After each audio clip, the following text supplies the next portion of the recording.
Assalamualaikum warahmatullahi wabarakatuh. Di sini saya akan menyampaikan materi tentang kesetaraan, materi kelas 11 kurikulum Merdeka. Perkenalkan, nama saya Dita Cevitri dan partner saya yang bernama Fahra Rosi Asroni. Kami akan menyampaikan sebuah narasi cerita tentang kesetaraan.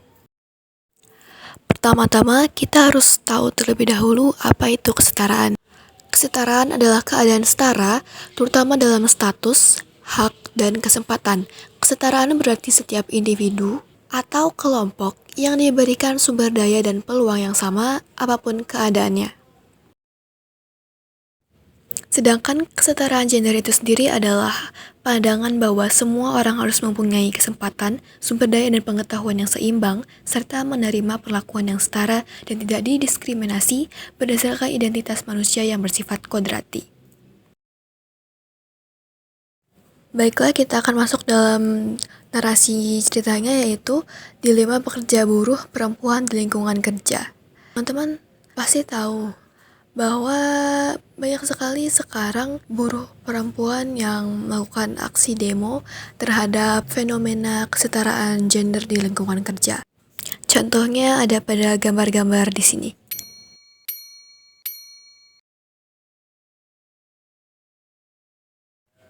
Setelah mengetahui banyaknya pekerja buruh perempuan yang melakukan aksi demo terhadap fenomena kesetaraan gender, maka saya akan menceritakan sebuah narasi tentang pekerja buruh perempuan yang satu ini.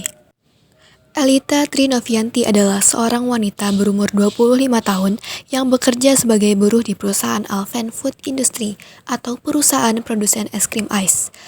Elita ternyata memiliki penyakit endometriosis yang menyebabkan sakitnya sering kambuh saat aktivitas bekerja. Akibat penyakit yang dimilikinya, Elita berusaha mengajukan pemindahan divisi kerja, namun tidak sesuai dengan harapan. Perusahaan menolak bahkan mengancam akan menghentikannya dari pekerjaan. Elita yang merasa tidak punya pilihan lain, akhirnya pasrah dan memilih untuk tetap bekerja sesuai dengan tugasnya. Akhirnya dia pun mengalami pendarahan hebat akibat bobot pekerjaannya yang berlebihan. Elita terpaksa melakukan operasi kuret yang berarti jaringan dari dalam rahimnya diangkat. Elita hanya satu dari banyaknya perempuan-perempuan yang terabaikan oleh perusahaan ICE. Sekitar 15 kasus keguguran dan 6 kasus bayi yang dilahirkan dalam keadaan tidak selamat. Pihak ICE melakukan bantahan terhadap tuduhan tersebut. Perwakilan ICE, Simon Audrey, menyatakan bahwa pihaknya sudah melarang perempuan yang sedang hamil untuk bekerja di shift malam. Namun, terlepas dari penjelasan yang diberikan, ICE tetap mendapat kecaman dari berbagai pihak dan bahkan menghadapi aksi boikot oleh masyarakat. Para pengamat buruh dan gender berargumen praktik penindasan hak buruh perempuan merupakan akibat dari pelanggengan budaya patriarki di sekitar ketenagakerjaan Indonesia. Sedangkan pada laki-laki, tingkat ketenagakerjaan mencapai hampir 80% populasi. Stigma yang melekat pada perempuan dengan anggapan perempuan itu lebih lemah sebagai pekerja ketimbang laki-laki menjadi salah satu alasan mengapa pihak perusahaan enggan mempekerjakan mereka. Pemerintah Indonesia dan Organisasi Buruh Internasional ILO mendukung penghapusan eksploitasi pekerja perempuan sektor perkebunan kelapa sawit dan perikanan sehingga mendapat hak sama dengan pekerja laki-laki. Ini juga termasuk kepada berbagai sektor pekerjaan yang dipekerjakan oleh buruh perempuan. Pekerja perempuan juga menanggung beban terberat dari kerja perawatan yang tidak berbayar, serta tanggung jawab pekerjaan rumah tangga.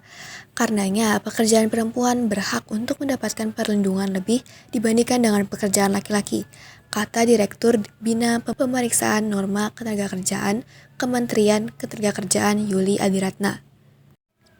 Pemerintah juga telah membuat kebijakan perlindungan pekerja perempuan melalui Undang-Undang Nomor 13 Tahun 2003 tentang Ketenagakerjaan serta peraturan perundang turunannya yang mencakup perlindungan fungsi, reproduksi, dan non-diskriminatif. Nah, sekian dari kami. Terima kasih sudah mendengarkan dan menonton. Wassalamualaikum warahmatullahi wabarakatuh.